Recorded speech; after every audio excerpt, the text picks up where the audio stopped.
Við skulum biðja. Ég þakka Drottinn fyrir þennan dag og ég þakka fyrir að fáum að koma saman hér í húsi þín í dag. Ég þakka fyrir að við getum komið saman og lyft upp þínu nafni, Drottinn. Og ég biðist Drottinn að þitt orð verði með okkur í dag, að andið þinn snerti við okkur hér í dag. Að við förum hérna út örlítið breytt frá því sem við vorum, að því við fengum að heyra í þér og fengum að snerta við þér, Drottinn. Í Jesú nafni. Amen. Kæru bræður og systur, yfirskrift ágústmánaðar eins og þið kannski munið er ég þátttakandi í Guðs ríki. Kristinn byrjaði fyrsta sunnudaginn, þetta annar sunnudag mánaðarins, og spurði, viltu vera með í Guðs ríki? Og hann talaði hvernig við öll, eins misjöfn og við erum, myndum saman líkama Krists. Við myndum saman kirkjuna. Og hvernig eitt og sérhvert okkar hefur ákveðið hlutverk í líkamanum.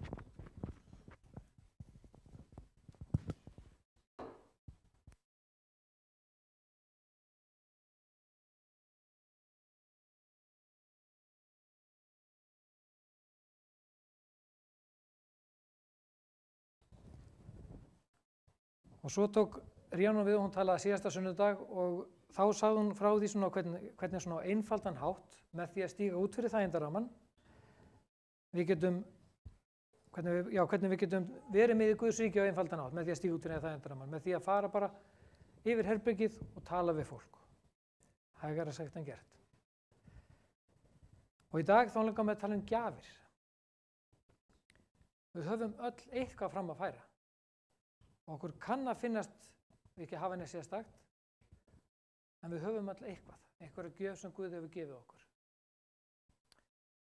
Og sumir eiga auðvitað með að tala við fólk, aðrir eru mjög góðir hlustendur, styrkur sumra felst í einhverju verklegu, en aðrir eru sterkara bókina.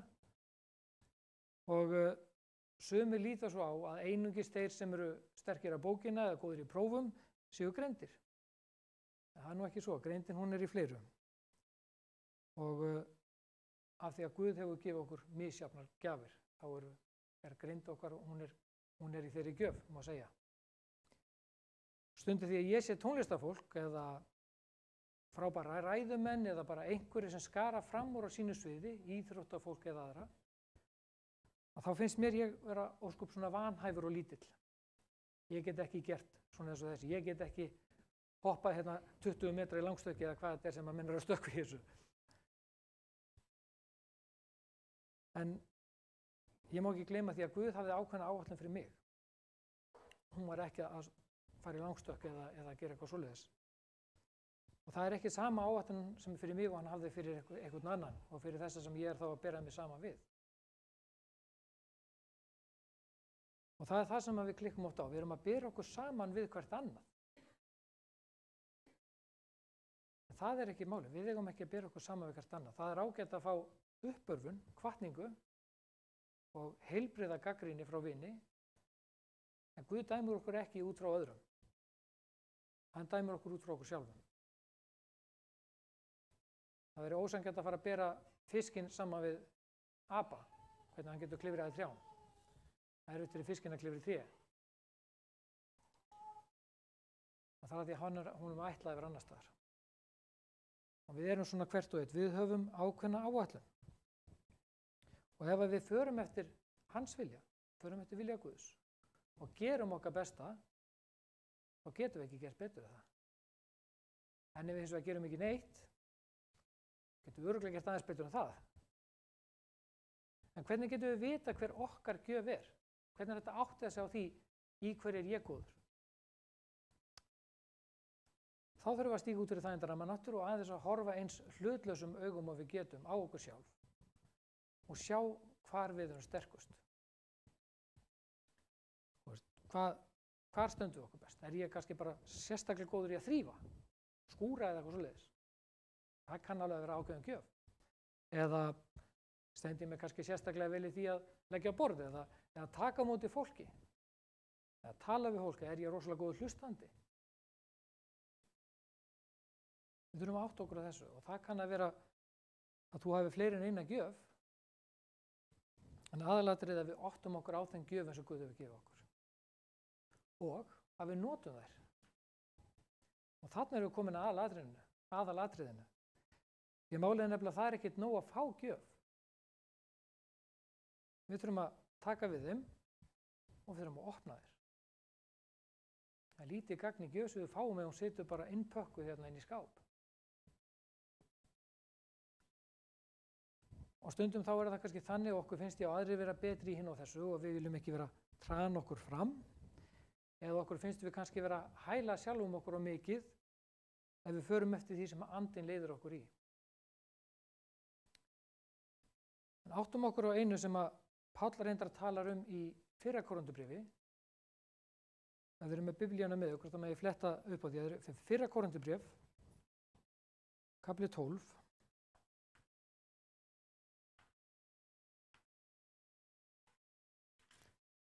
Og ég ætla að lesa vers 4-11. Mismunur á náðargáfum, en andinn hinn sami og mismunur á embættum, en drottinn hinn sami.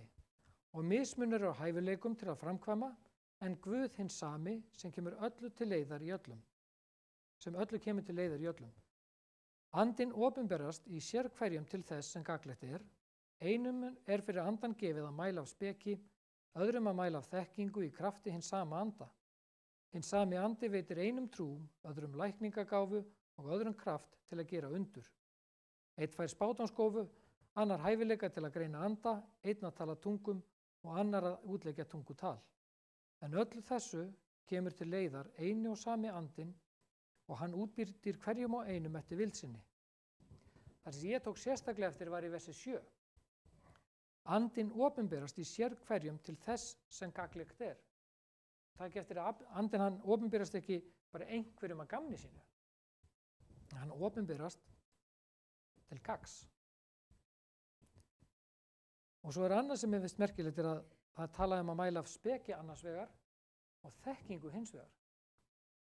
Og hver nú munurinn á speki og þekkingu? Ég held að í þessu samhengi sé það að þá talað um spekina sem eitthvað svona áunna visku, en þekkingin orð frá Guði, orð sem að andinn gefur okkur til að mæla, eitthvað til að koma með inn í annarkvort líf einhvers sem við jafnvel ekki þekkjum og vitum ekkert en andinn gefur okkur að mæla það. Og svo eru taldar upp ýmsar aðrar gjafir eða gáfur, en svo heldur Páll áfram, hann dregur þetta allt saman til að sýna okkur svona heildarmyndina.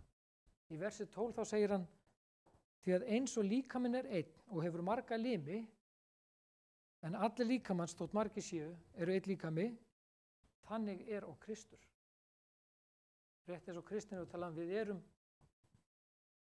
öll misjöfn, en við myndum saman þennan líkama sem kirkjan. Og hvað Páll að segja með þessu? Hann jú að segja þetta, að við þurfum ekki og eigum ekki endilega að hafa sömu gjafir eða þjónustu. Eins og við lásum í versi 7, andinn opinberst í sérhverjum. Hver einasti kristinn einstaklingur á andlega gjöf eða opinberun andans. Og þessar gjafir eru mismunandi en þær hafa allar þetta sameiginlegt. Andinn opinberast í þeim. Hún til gagns gjöfin, það til uppbyggingar í líkama Krists. Og hverju og einni útdeilt eftir því sem andinn vill. Í Kórinthubréfunum þá Páll að skrifa til ungrar kirkju og þetta var söfnuður sem var heiðinn og hafði dýrkað anda og skurgoð. Og það sem hann þarf að eiga við þarna að Kórinthumenn eru enn fastir í því að þau eru að þóknast öndum og eru svona keppast það sín á milli að sýnast heilagri eða betri en annar, betri en hinn. En mér finnst svo merkilegt þegar ég lesi þessi bréf að það sem Páll að eiga við þarna, margt af þessu erum við að eiga við í dag.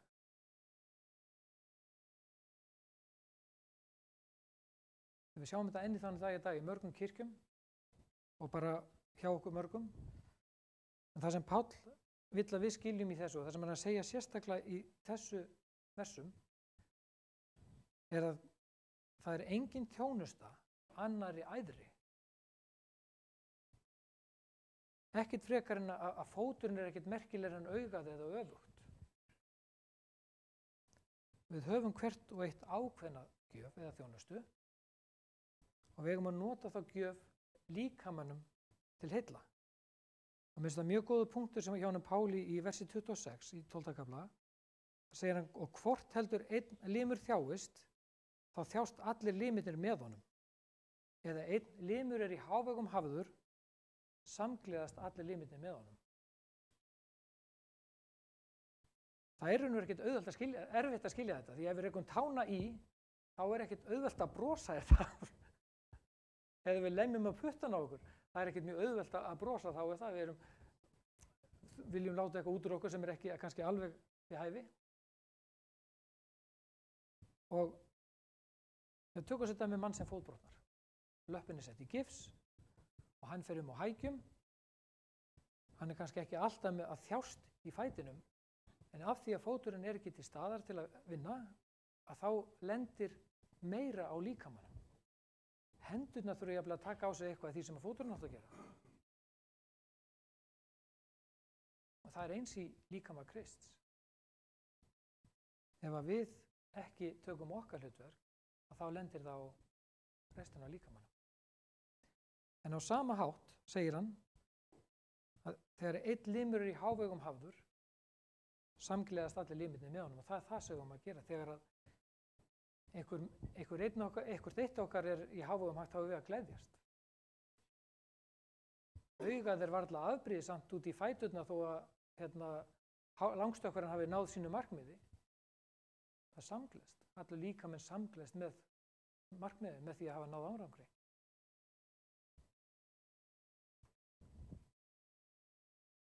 Samgleðast hvert öðru. En já, hvernig getum við áttað okkur á því hverjar okkar gjafir eru?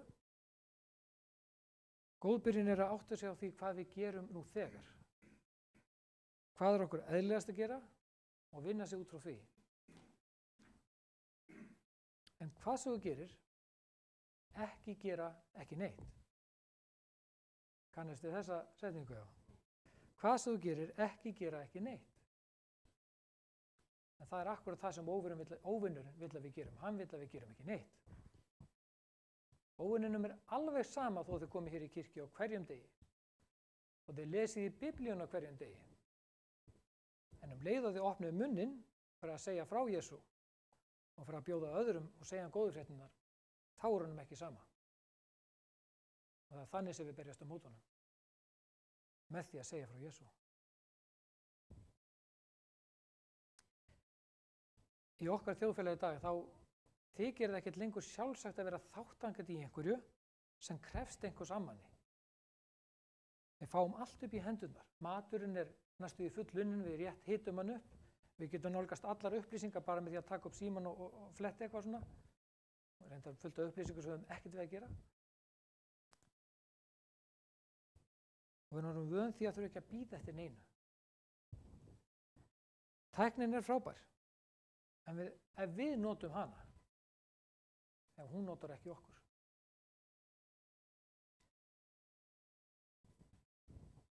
Ég er rafvirki og tölvumaður og hef sem slíkur oft sett upp loftnet sem tekast tölvukerfum og hér áður fyrir þegar að svona þráðlaus kerfi voru ný, þá voru fáir sendar og þá var þetta tiltölulega auðvelt. Þannig séð, en þegar maður er að setja upp loftnet að þá horfir maður á svolítið sem heitir signal to noise ratio eða hlutföll á milli hávaða eða truflana og sendistyrks. Og maður reynir að finna þá tíðni þar sem maður minni truflun, þannig að styrkun sé meiri heldur en truflanirnar. Og mér var hugsað til þess núna því að við glímum við þetta sami í okkur þjóðfélagi.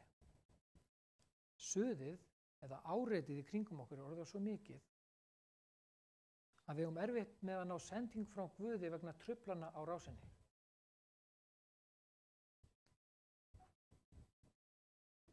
Það er svo mikið annað sem að truflar það yfirgnæfir sendinguna og við náum ekki tengingunni. En hvernig getum við unnið á móti þessum truflunum? Í raunverulegum heimi er það auðvelt því að við notum í filter og eitthvað svoleiðis í rafmagnsfræðinni, en hvernig gerum við það við okkur? Jesús kenndi okkur það.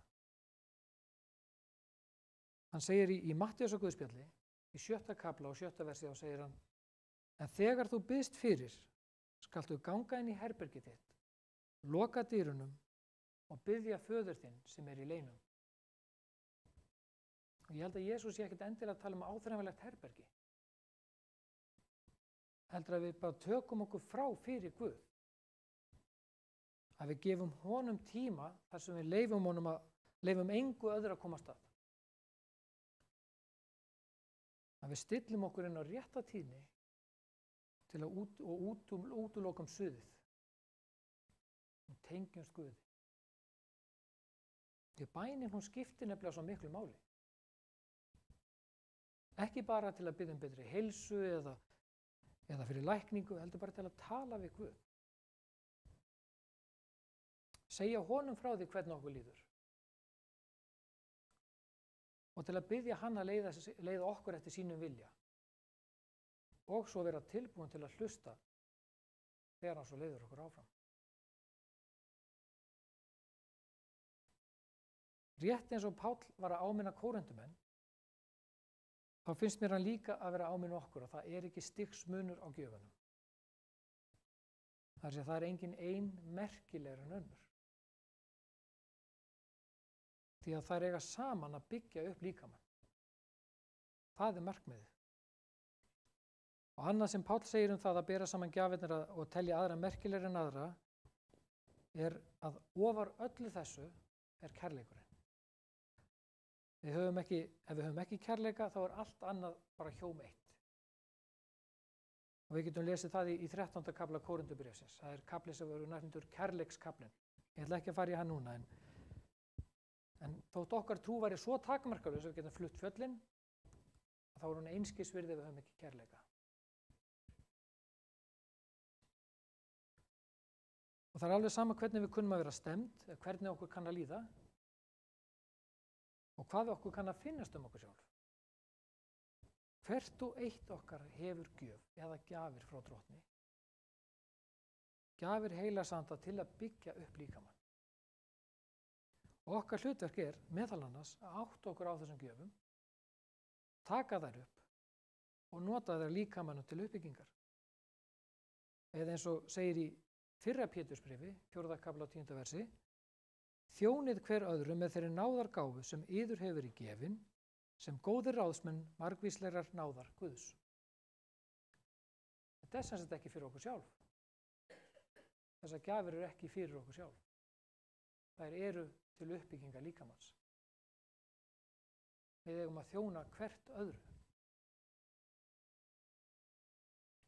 Það er svolítið spennandi fyrir mér. Við fáum gjöf, fáum einhverja frábæra gjöf, en hún er ekki fyrir okkur. En áttu ykkur á því að þegar þið notið þessa gjöf fyrir aðra, að þá fáið þið að njóta hennar í hvert sinn sem þið notið hana. Það er lítið gagn í því að fá ykkur gjöf og vera banna fyrir sjálfan sig. Þú farið að deila henni með öðrum og hún minnkar ekki við það. Þú farið að deila henni með öðrum og farið að njóta hennar margfalt. Það er ekkert veraldlegt, engin veraldagjöf sem er svona.